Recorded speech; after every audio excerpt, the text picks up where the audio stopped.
Kemarau yang dipengaruhi El Nino justru berdampak positif bagi panen padi di Sumatera Selatan, lantaran kondisi kemarau dapat mengurangi hama tikus dan keong sawah, sehingga hasil panen gabah meningkat dan proses panen menjadi lebih mudah.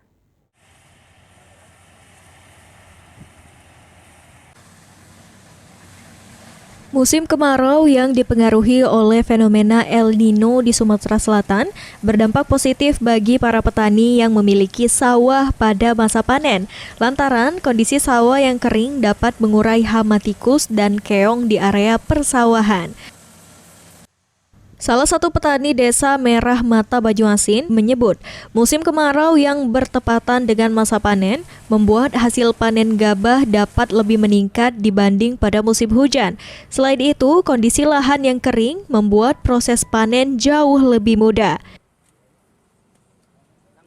Ado ini kadang dimakan tikus, ada yang burung kan, burung peret itu yang galak makan, yang di bawah itu tikus yang galak.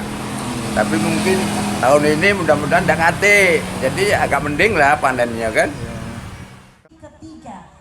Menurut Suryadi, meski sawah yang ditanami padi berada di area pasang surut, dirinya dapat memanen padi sebanyak 2 kali setiap tahunnya dengan rata-rata hasil panen 6 hingga 7 ton setiap hektar. Eki Saputra, PAL TV.